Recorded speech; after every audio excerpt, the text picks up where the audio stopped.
നമസ്തേ. വിക്രമാദിത്യ കഥകളുടെ പരമ്പരയിൽ ഒരു പുതിയ കഥയിലേക്ക് എല്ലാവർക്കും സ്വാഗതം. തത്തകൾ പറഞ്ഞ കഥകൾ. തത്തകൾ കഥ പറയുമോ? തീർച്ചയായും. പക്ഷികളും മൃഗങ്ങളും എല്ലാം കഥ പറയാൻ മിടുക്കരാണല്ലേ. ഇതാ തത്തകൾ പറഞ്ഞ കഥകൾ എന്തൊക്കെയാണെന്ന് നമുക്ക് നോക്കാം. വിക്രമാദിത്യൻ വീണ്ടും വേതാളത്തെ ബന്ധിച്ചു കൊണ്ടുവന്നു. അപ്പോൾ അവൻ പിന്നെയും ഒരു കഥ പറഞ്ഞു തുടങ്ങി.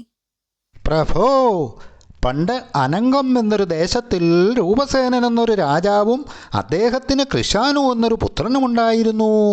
രാജകുമാരൻ ഭൂതഭാവി വർത്തമാന ഫലങ്ങളെപ്പറ്റി പറയാൻ കഴിവുള്ള ഒരു ആൺതത്തയെ വളർത്തിയിരുന്നു. ഒരു ദിവസം കൃശാനു തൻ്റെ തത്തയോട് ചോദിച്ചു, പദവിയിലും സൗന്ദര്യത്തിലും എനിക്ക് അനുയോജ്യമായ ഒരു കന്യകയെ എവിടെയെങ്കിലും ഉള്ളതായി നിനക്കറിയാമോ? കുമാര, മഗധ രാജ്യത്തിൽ മഗധേശ്വരൻ എന്നൊരു രാജാവും അദ്ദേഹത്തിന് ചന്ദ്രവതി എന്നൊരു പുത്രിയുമുണ്ട്. കുമാരി അതിസൗന്ദര്യവതിയും സകല കലാവല്ലഭയുമാണ്. അങ്ങ് അടുത്ത് തന്നെ ആ കുമാരിയെ വിവാഹം കഴിക്കും. തത്തയിൽ നിന്ന് ഈ വിധം വിവരങ്ങൾ ലഭിച്ച രാജകുമാരൻ കൊട്ടാരം ജോത്സ്യനെ അരികിൽ വിളിച്ച് ചോദിച്ചു, ഞാൻ ഏത് കന്യകയായിരിക്കും വിവാഹം കഴിക്കുക? ചന്ദ്രവതി എന്നൊരു കന്യകയെയാണ് കുമാരൻ വിവാഹം കഴിക്കാൻ പോകുന്നത്. അതിന് ഏറെ താമസമില്ലതാനും. ഈ വിവരം അറിഞ്ഞ രാജാവ് കൊട്ടാരം സേവകന്മാരുടെ പ്രമാണിയായ ഒരു ബ്രാഹ്മണനെ വിളിച്ച് സകല വിവരങ്ങളും അദ്ദേഹത്തെ അറിയിച്ച് രാജകുമാരിയുമായുള്ള കുമാരൻ്റെ വിവാഹാലോചന നടത്തിയിട്ട് വരുവാൻ അദ്ദേഹത്തെ മഗധേശ്വര സവിധത്തിലേക്ക് നിയോഗിച്ചയക്കുകയും ചെയ്തു. ചന്ദ്രവതി രാജകുമാരി മദനമഞ്ജരി എന്നു പേരുള്ള ഒരു പെൺതത്തയെ വളർത്തിയിരുന്നു. ഒരു ദിവസം കുമാരി തത്തയോട് ചോദിച്ചു, അല്ലയോ മദന, എനിക്ക് അനുയോജ്യനായ വരൻ എവിടെയുണ്ട്? അനംഗദേശത്തെ രാജാവായ രൂപസേനന്റെ പുത്രൻ കൃശാനു രാജകുമാരനാണ് കുമാരിയെ വിവാഹം കഴിക്കാൻ പോകുന്നത്. ഏതാനും ദിവസത്തിനുള്ളിൽ രൂപസേനനാൽ നിയുക്തനായ ബ്രാഹ്മണൻ അവിടെ എത്തി അദ്ദേഹത്തിൻ്റെ സന്ദേശം മഗധേശ്വര സന്നിധിയിൽ സമർപ്പിച്ചു. ആ പുരാതനമായ അയൽ രാജ്യവുമായുള്ള ബന്ധം ഇപ്രകാരമൊരു വിവാഹബന്ധത്താൽ ഒന്നുകൂടി ദൃഢീകരിക്കുന്നത് ഏറ്റവും അഭികാമ്യമായി കരുതിയ രാജാവ് ഉടൻ തന്നെ കൊട്ടാരത്തിലെ പുരോഹിത പ്രമാണിയായ ബ്രാഹ്മണനെ നിർദ്ദിഷ്ട വരനുള്ള പാരിതോഷികങ്ങളും ഏൽപ്പിച്ച് രൂപസേനന്റെ ദൗത്യവുമായി വന്നിരുന്ന ബ്രാഹ്മണനോടൊന്നിച്ചയച്ചു. യാത്രയ്ക്ക് മുമ്പായി രാജാവ് തൻ്റെ ദൂതന് ഇപ്രകാരം ഒരു നിർദ്ദേശം നൽകി. രൂപസേന മഹാരാജാവിന് നമ്മുടെ ബഹുമാനപൂർവമായ അഭിവാദനങ്ങൾ അർപ്പിക്കുക. അവിടെ നിന്നും നിർദ്ദേശിച്ച പ്രകാരമുള്ള വിവാഹബന്ധത്തിന് നാം സർവാത്മന അനുകൂലിക്കുന്നതായി അറിയിക്കുക. അതിൻ്റെ സൂചനയായി നമ്മുടെ പാരിതോഷികങ്ങളും അവിടെ ഏൽപ്പിക്കുക. അങ്ങയുടെ ദൗത്യം സ്ഥിരീകരിക്കുന്നതിൻ്റെ സൂചനയായി രാജകുമാരൻ്റെ ലലാടത്തിൽ സുഗന്ധദ്രവ്യങ്ങൾ ചേർത്ത കളഭക്കൂട്ടുകൊണ്ടുള്ള തിലകവും ചാർത്തിയ ശേഷം ഉടൻ മടങ്ങിപ്പോരുകയും വേണം.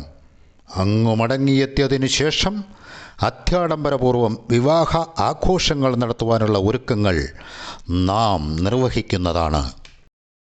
ബ്രാഹ്മണർ ഇരുവരും ഒരു ശുഭമുഹൂർത്തത്തിൽ അവിടെ നിന്ന് തിരിച്ചു. അനംഗരാജധാനിയിലെത്തി സർവ്വവിവരങ്ങളും അറിയിച്ചു. രാജാവിന് അതിയായ ചാരിതാർത്ഥ്യമുളവായി. അദ്ദേഹം മഗധേശ്വരൻ്റെ പാരിതോഷികങ്ങൾ സസന്തോഷം സ്വീകരിച്ചു.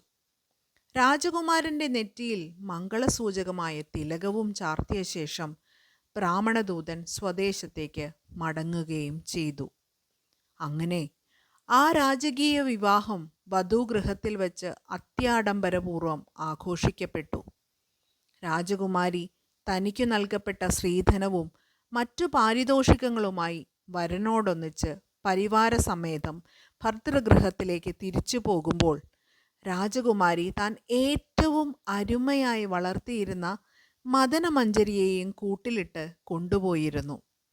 അവിടെ 2 തത്തകളെയും പ്രത്യേകം കൂടുകളിലാക്കി കുമാരീകുമാരന്മാർ തങ്ങളുടെ ക്രീഡാഗൃഹത്തിൽ സൂക്ഷിച്ചു. തുടർന്നുള്ള ഏതാനും ദിവസങ്ങൾ നവവധൂവരന്മാർക്കുള്ള സർവവും മറന്നുള്ള ദിവസങ്ങൾ ആയിരുന്നെന്ന് പ്രത്യേകം പറയേണ്ടതില്ലല്ലോ. ഒരു രാത്രി പ്രേമസല്ലാപങ്ങളിൽ ഏർപ്പെട്ടിരിക്കവേ രാജകുമാരൻ പറഞ്ഞു, പ്രിയേ, ഒരു തുണയില്ലാതെയുള്ള ജീവിതം ആർക്കും വിരസമായിരിക്കുകയേ ഉള്ളൂ. രാജകീയ സുഖാനുഭോഗങ്ങളാകട്ടെ സർവ്വവിധ സൗഭാഗ്യങ്ങളുമാകട്ടെ അതിന് ഉപശാന്തിയാകുകയുമില്ല. നമുക്ക് എത്രയും വേഗം നമ്മുടെ പെൺതത്തയും ആൺതത്തയും തമ്മിലുള്ള വിവാഹം നടത്തി അവരിരുവരെയും ഒരേ കൂട്ടിൽ അടയ്ക്കണം. അവർ യഥേഷ്ടം ദാമ്പത്തിക സുഖം ആസ്വദിച്ച് ആനന്ദിക്കട്ടെ. അതനുസരിച്ച് അവർ വിസ്താരമുള്ള ഒരു കൂട് സജ്ജീകരിച്ച് തത്തകൾ രണ്ടിനെയും അതിനുള്ളിലാക്കുകയും ചെയ്തു. ഏതാനും ദിവസങ്ങൾക്ക് ശേഷം കുമാരന്മാർ പ്രേമഭാഷണങ്ങളിൽ ഏർപ്പെട്ടിരിക്കവേ ആൺതത്ത പെൺതത്തയോട് ഇപ്രകാരം പറയുന്നത് കേൾക്കായി. ലോക ജീവിതത്തിലെ ആനന്ദ നിർവൃതി മുഴുവൻ വിവാഹത്തിലാണ് അടങ്ങിയിരിക്കുന്നത്. പ്രസ്തുത നിർവൃതി അനുഭവിച്ചറിഞ്ഞിട്ടില്ലാത്ത ഏതൊരു ജീവിയുടെയും ജീവിതം നിഷ്ഫലമാണ്. അതുകൊണ്ട് ഞാൻ നിന്നെ വിവാഹം കഴിക്കട്ടെ. എനിക്ക് ഒരു ഇണ വേണമെന്ന് ലേശവും ആഗ്രഹമില്ല. എന്തുകൊണ്ട്? പുരുഷന്മാർ പാപിഷ്ഠരും ധർമ്മബോധമില്ലാത്തവരും വഞ്ചകന്മാരും ഭാര്യാഘാതകന്മാരുമാണ്.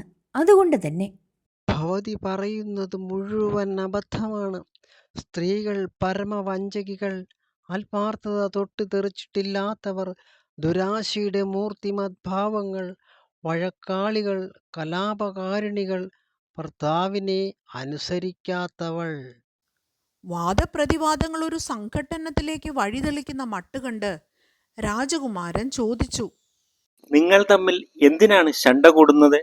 നിങ്ങൾ ഇണപിരിയാതെ പരസ്പരം സ്നേഹിച്ച് ക്രീഡിച്ച് കഴിയട്ടെ എന്ന് കരുതിയല്ലേ രണ്ടുപേരെയും ഒരേ കൂട്ടിലാക്കിയത്? എന്നിട്ടിപ്പോൾ പെൺതത്ത ആവേശപൂർവം പറഞ്ഞു, അല്ലയോ രാജകുമാര, ഞാൻ ആവർത്തിച്ചു പറയുന്നു, പുരുഷലോകം ഒന്നടങ്കം ദ്രോഹികളും വഞ്ചകരും സ്ത്രീഘാതകന്മാരുമാണ്. അതുകൊണ്ട് എനിക്ക് ജീവിതത്തിൽ ഒരു പുരുഷനെ പങ്കാളിയായി ആവശ്യമില്ല. മഹാപ്രഭോ, എൻ്റെ വാദത്തിന് ഉപോത്ഫലകമായി ഞാനൊരു കഥ പറയുന്നുണ്ട്. പെൺതത്ത പറയുന്നു, ആണുങ്ങൾ സ്വാർത്ഥമതികളാണ്, സ്നേഹമില്ലാത്തവരാണ്, സ്ത്രീകളെ സ്നേഹിക്കാത്തവരാണ്. അപ്പോൾ ആൺതത്ത പറയുന്നു, സ്ത്രീകളും ഒട്ടും മോശക്കാരല്ല, അവരും സ്വാർത്ഥമതികളും സ്നേഹമില്ലാത്തവരുമാണ്. എന്താണെങ്കിലും ഈ തത്തകൾ തമ്മിലുള്ള വാഗ്വാദം നിങ്ങൾക്കേറെ ഇഷ്ടപ്പെട്ടു എന്ന് കരുതുന്നു. ഈ ഫെമിനിസത്തിൻ്റെ വ്യക്താവായ പെൺതത്ത എന്ത് കഥയാണ് ആൺതത്തയോട് പറയുന്നത്? അടുത്ത എപ്പിസോഡിൽ കാണാം. എല്ലാവർക്കും നന്ദി.